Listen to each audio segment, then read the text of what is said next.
শিং মাছ ঘষে মেজে পরিষ্কার না করে রান্না করতে চলে আসছে, কি একটা অবস্থা তাই না? আসসালামু আলাইকুম, সবাই কেমন আছেন? আশা করি সবাই ভালো আছেন। আবারও একটা ভিডিও নিয়ে চলে আসলাম আপনাদের মাঝে। আশা করি ভিডিওটি পুরোটা দেখবেন আর গঠনমূলক কমেন্ট করবেন। তো ভিডিওটি দেখতে থাকেন। এই তো আমি রান্না করতে চলে আসছি। আজকে তো চাল কুমড়া রান্না করব, তাই প্রথমে আমি চাল কুমড়াগুলি এখানে টেলে নিচ্ছি। চাল কুমড়া টেলে রান্না করলে খেতে অনেক বেশি মজা হয়। এখানে আমি সুন্দরী সুন্দরী চাল কুমড়া টেলে নিচ্ছি আর মনে মনে ভাবছি যে সময়ের কারণে তো শিং মাছগুলো পরিষ্কার করতে পারি নাই। তো শিং মাছগুলো কি এভাবেই রান্না হবে? না না, তো মাছগুলো আস্তে ধীরে আমি পরিষ্কার করে নিলাম আর এখানে যা যা রান্না করব সব কিছু রেডি করে নিলাম।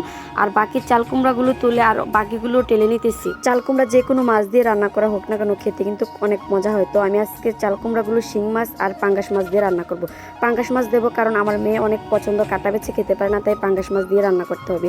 আর আমার কাছে মনে হয় চাল কুমড়া যদি তিল দিয়ে রান্না করা হয় তাহলে খেতে অনেক মজা হয়। এই তো চাল কুমড়াগুলো টেলে নামিয়ে নিছি। এখানে আমি আবার কারকল ভাজি করব আর চাল কুমড়াগুলো আস্তে আস্তে করে ভাজি করব। এখানে লবণ, হলুদের গুঁড়া আর একটু জিরা ফাঁকিও দিয়ে দিছি। তারপর এখানে তেলটা গরম হয়ে গেলে চাল কুমড়ার পিসগুলো একটা একটা করে দিয়ে দিলাম। এই পিসগুলো একটু আস্তে আস্তে করে ভাজা হবে। আস্তে আস্তে ভাজাও কিন্তু খেতে অনেক মজা হয়। আর তাছাড়া যদি ভিতরের মধ্যে সরিষা আর তিল বেটে দেওয়া হয় তাহলে আরও বেশি মজা হয়। অন্য একদিন ওই রেসিপিটা আমি শেয়ার করব।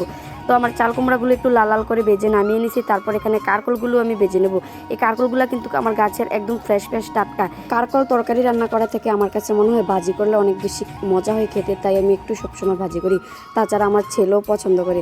এই তো কারকল ভাজা হয়ে গেলে এখানে আমি শিং মাছগুলো ভেজে নেব। শিং মাছগুলো আমি অতটা ভালো করে পরিষ্কার করতে পারিনি কারণ পেঁপে পাতা ছিল না, তাই এমনি যেরকম পারছি এরকম পরিষ্কার করে নিচ্ছি। এই তো এখানে আমি পাঙ্গাস মাছগুলো শিং মাছের সাথে দিয়ে দিতেছি ভাজার জন্য। তো মাছ ভাজা হয়ে গেলে এখানে আমি তরকারি রান্না করার জন্য মশলাটাকেও ভালো করে কষিয়ে নিচ্ছি। তারপর চাল কুমড়াগুলোকে ভালো করে ধুয়ে এখানে দিয়ে দিচ্ছি রান্না করার জন্য। এখন কষিয়ে তারপর রান্না করব। বাসায় আমরা যেহেতু 2-3 জন মানুষ, তাই একটা তরকারি আর ভাজি বা ভর্তা হলে আমাদের চলে যায়, দুপুরের খাবারে আর কি।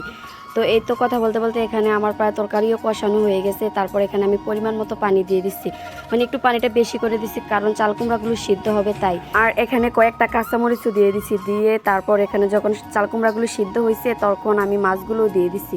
তো আমার মেয়ে বলতেছে যে আম্মু আমার জন্য খাবার রেডি করো, আমার পেটে খুবই খিদা লাগছে। তো এখানে রান্না বসিয়ে দিয়ে এখানে গরম গরম ভাত বেড়ে নিচ্ছি আমার মেয়ের জন্য। তো ধনিয়া পাতাগুলো দিয়ে দিলাম আমি এখানে, তরকারিটা একটু ভালো করে হচ্ছে আর ওইদিকে আমি আমার মেয়ের জন্য খাবারটা বেড়ে নিতেছি। আর আমার কাছে মনে হয় চাল কুমড়া তরকারির মধ্যে যদি ধনিয়া পাতা না দেওয়া হয় তাহলে তরকারিটা অসম্পূর্ণ থাকে। এই তো এখানে আমি খাবার রেডি করতেছি, চাল কুমড়া ভাজা, কাঁকরোল ভাজা, লেবু, শসা আর এখানে একটা নাকামরিচও নিচ্ছি। আর এখানে গরম গরম ভাত বেড়ে নিচ্ছি দুপুরবেলা খাওয়ার জন্য।